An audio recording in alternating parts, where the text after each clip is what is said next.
What if I told you that the way you're running right now is slowly destroying your body?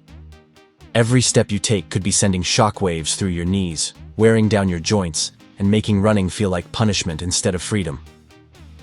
But here's the incredible truth. You're just 3 adjustments away from transforming everything. Imagine running faster while feeling lighter. Imagine finishing your runs with energy instead of pain. Imagine finally understanding why some people make running look effortless while you're grinding through every mile. The answer isn't hidden in expensive gear or secret training programs. It's in your biomechanics, and today I'm going to show you exactly how to unlock them.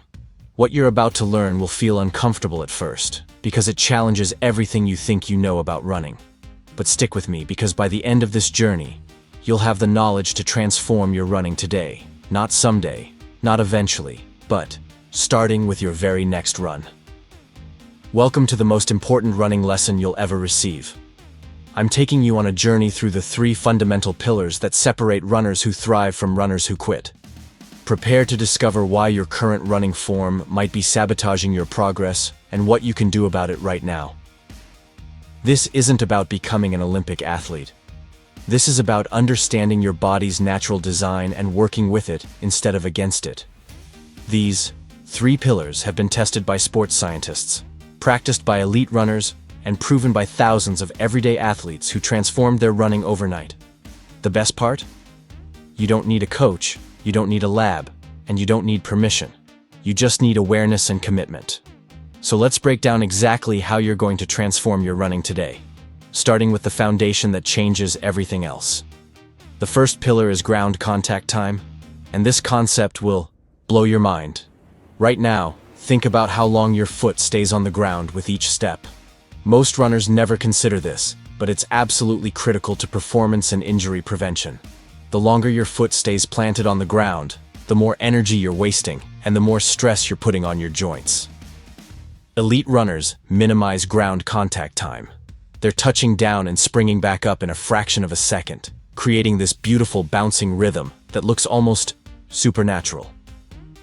Watch slow-motion footage of professional runners, and you'll see their feet barely kiss the ground before launching forward again. Compare that to recreational runners, whose feet seem to stick to the pavement, spending way too much time in contact with each surface. Why does this matter so much? Because excessive ground contact time means you're essentially fighting against your forward momentum with every step. You're braking, and then having to re-accelerate constantly. It's like driving a car by repeatedly hitting the gas and brake pedals. Exhausting and inefficient. When you reduce ground contact time, several amazing things happen simultaneously. Your legs experience less impact force because you're not absorbing shock for as long. Your running economy improves dramatically because you're maintaining momentum. Your cadence naturally increases because you're spending less time on each foot. And your calves and Achilles tendons get stronger as they learn to act like springs. Here's how ground contact time connects to technique. You can't minimize it if you're heel striking hard and landing far in front of your body. You need to land with your foot underneath your center of mass, strike with your midfoot or forefoot, and engage your core to maintain stability. Think of yourself as a basketball being dribbled. You want that quick, responsive bounce, not a heavy thud that absorbs all the energy. Practice this during your next run by focusing on quick, light steps. Pretend you're running on hot coals and you need to touch the ground as briefly as possible. Listen to the sound of your feet hitting the pavement. Heavy, loud footfalls mean long ground contact time. Quiet, rapid taps mean you're getting it right. You can actually train this specifically with jump rope exercises, quick foot drills, and barefoot running on soft surfaces. These activities teach your nervous system the sensation of minimal ground contact. Your body will start to crave that light, springy feeling. Here's the truth. Reducing ground contact time feels weird at first because you're used to a different running pattern. Your calves might get tired faster initially because they're doing more work. But within 2 to 3 weeks, your body adapts and suddenly running feels completely different. Lighter, faster, more natural. This single pillar can take years off your joints and add miles to your running life. Now think about this carefully. Have you ever paid attention to how long your foot touches the ground? Do you land with a heavy thud or a light tap? Comment below right now and describe your footfall. Write heavy if you hear loud impacts, or light if your steps are quiet. This simple awareness is the first step toward transformation. The second pillar is arm swing mechanics, and this is where most runners leave massive performance gains on the table. Your arms aren't just along for the ride, they're crucial engines that drive your entire running motion. Poor arm mechanics can slow you down, throw off your balance, and even cause injuries in seemingly unrelated parts of your body. Watch runners at any local race, and you'll see arms doing all sorts of chaotic things. Crossing the center line of the body, swinging side to side instead of forward and back, held too high and tense near the chest, barely moving at all with hands just floating. Every single one of these patterns is stealing energy and efficiency. Proper arm swing follows specific principles that create power and stability. Your arms should swing from the shoulders, not the elbows. This creates a longer, more powerful lever that generates momentum. The motion is forward and back, not across your body. Imagine running between two narrow walls. Your hands shouldn't hit those walls. Your elbows should reach about 90 degrees, maybe slightly less. This allows for efficient swing without wasted motion. Your hands stay relaxed, like you're holding a potato chip you don't want to crush. Tension in your hands travels up your arms into your shoulders and neck. The opposite arm and leg work together. When your right leg comes forward, your left arm swings forward. This creates rotational balance and prevents your torso from twisting excessively. Here's what happens when you get arm swing right. Your legs can move faster because your arms are setting the rhythm. Your core engages automatically to stabilize the rotation. Your breathing becomes easier because your shoulders aren't hunched and tense. And you actually run faster without increasing leg effort. The arms drive the legs more than most people realize. Elite runners have incredibly active, powerful arm swings. They're not just decorative. They're functional tools that enhance every aspect of the running stride. When runners start to fatigue, you'll notice their arm mechanics deteriorate first. The arms drift across the body, the elbows collapse, the shoulders creep up toward the ears. This signals total body fatigue and immediately impacts pace. Maintaining good arm mechanics even when tired is a sign of a well-trained runner. Here's how to practice better arm swing. Stand in front of a mirror and swing your arms as if running in place. Watch for any crossing over the center line. Film yourself running from the front and analyze whether your arms stay in their lanes. During easy runs, spend 1-minute intervals focusing exclusively on arm drive.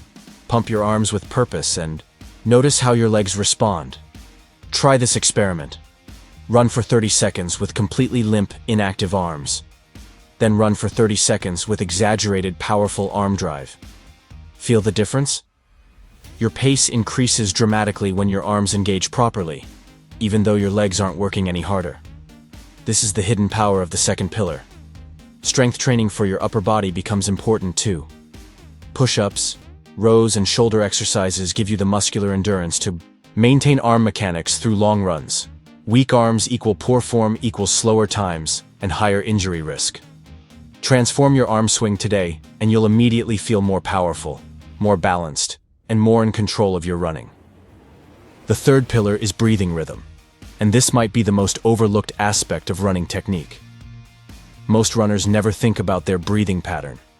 They just breathe however feels natural in the moment, which usually means shallow, rapid, inefficient breaths that leave them gasping for air. Proper breathing rhythm transforms your entire running experience. It provides more oxygen to your muscles, creates internal stability for your core, reduces side stitches and cramps, and helps you maintain consistent pacing. Elite runners develop specific breathing patterns matched to their cadence and effort level. The most common and effective pattern is rhythmic breathing, where you inhale for a set number of steps and exhale for a set number of steps. A popular pattern is 3-2 breathing. Inhale for 3 steps, exhale for 2 steps. This creates an odd number pattern that alternates which foot you're landing on during the vulnerable beginning of exhalation. Why does this matter? When you exhale, your diaphragm relaxes and your core becomes slightly less stable. If you always exhale starting on the same foot, that side of your body absorbs more impact stress over time. Alternating prevents this imbalance. Another effective pattern is 2-2 breathing for moderate efforts. Inhale for 2 steps, exhale for 2 steps. This works well for steady-state running where you're working but not maxing out. For easy recovery runs, you might use 3-3 or even 4-4 breathing.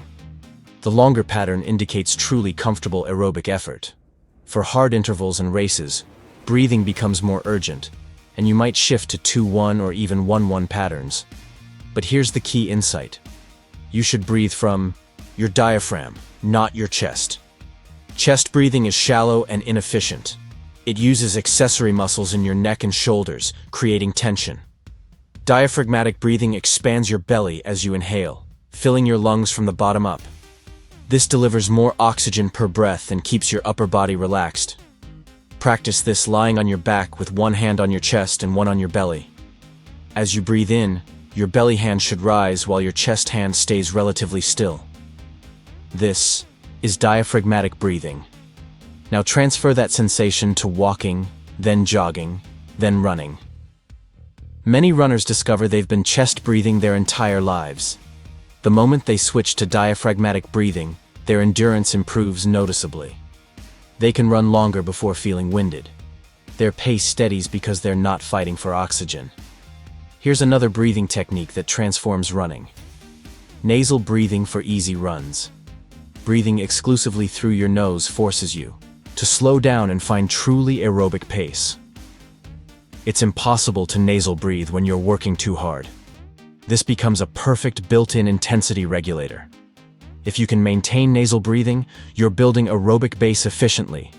The moment you need to mouth breathe, you know you've crossed into harder effort. This teaches incredible body awareness and prevents the common mistake of running too hard on easy days. Breathing rhythm also helps with mental focus during long runs. Counting your breaths gives your mind something to do besides complaining about discomfort. It creates a meditative quality where you're present with each step and each breath. The run becomes less about suffering and more about rhythm and flow. Transform your breathing today by choosing one pattern and practicing it deliberately on your next run. Don't worry about perfecting it immediately, just bring awareness to your breath. Notice when you're holding your breath during hard efforts. Notice when you're taking shallow, panicked breaths. Gently guide yourself back to rhythmic, diaphragmatic breathing. Over time, this becomes automatic, and your running capacity expands dramatically. Comment right now and tell me which pillar resonates most with you. Is it ground contact time, arm swing mechanics, or breathing rhythm? Write ground contact, arm swing, or breathing in the comments. And tell me which one you're going to focus on during your next run. Your commitment starts here. So here's what we've uncovered together on this transformative journey. Running isn't just about putting one foot in front of the other and hoping for the best. It's a skill composed of specific, trainable elements that anyone can master with awareness and practice. Ground contact time that minimizes impact and maximizes spring. Arm swing mechanics that drive power and create balance. Breathing rhythm that fuels performance and builds mental focus. These three pillars work together as an integrated system. When you reduce ground contact time, your arms naturally swing faster to match the quicker cadence. When your arms drive powerfully, your breathing deepens to supply the oxygen demand. When your breathing finds rhythm, your entire body settles into flow state. Everything connects. The beautiful revelation is that you don't have to fix everything at once. Pick one pillar. Maybe ground contact time speaks to you because you've struggled with knee pain. Focus there for 2 weeks. Really, dial in that quick, light footfall. Then add arm swing awareness. Then breathing patterns. Layer the improvements progressively. This is how sustainable transformation happens. Not through overnight revolution, but through consistent evolution. Here's your action plan for transformation starting today. On your very next run, pick one pillar to emphasize. Spend the first 10 minutes of your run just exploring that element. What does minimal ground contact feel like? What happens when you actively drive your arms? What breathing pattern matches your effort? Don't judge yourself. Just observe and experiment. Film yourself running if possible. Visual feedback is incredibly powerful for correcting form. You'll see things you can't feel. You'll notice patterns you didn't know existed. Share that video with knowledgeable runners or coaches for feedback. Join a running group or find a training partner. When you run with others, you naturally absorb good form through observation and mimicry. Plus, having someone to discuss these concepts with accelerates your learning. Read about running biomechanics. Watch elite runners with educated eyes. Notice how they embody these 3 pillars without thinking about it. That's your goal. Conscious practice that becomes unconscious competence. Remember, every expert runner was once a beginner who decided to learn. Every smooth, efficient runner you admire worked on their form. Nobody is born with perfect technique. It's earned through attention and repetition. Your body is incredibly adaptable. Give it the right information, and it will reorganize itself toward efficiency. Be patient with the process, but urgent with the practice. Start today, because every run with poor form reinforces bad patterns. Every run with intentional technique builds the foundation for your best running. The transformation isn't someday. It's not when you have more time or less stress or better weather. It's now, today. This run. You have everything you need. You know the 3 pillars. You understand why they matter. Now go execute. If this video gave you clarity and direction, smash that like button right now. Subscribe to this channel because we're diving deep into practical, actionable running knowledge that actually makes you better. Leave a comment telling me which pillar you're working on first, and why. I read every comment and I'm invested in your progress. And here's your next step. Click on the video appearing on your screen right now where we explore the exact warm-up routine that prepares your body for perfect running form. You can't execute these pillars with cold, unprepared muscles. Learn the activation sequence that makes everything click. This is just the beginning of your transformation. The 3 pillars are waiting for you. Go run with intention, with awareness, with purpose. I'll see you on the road and in the next video. Transform your running today. O Claude, pode cometer erros. Confira sempre as respostas.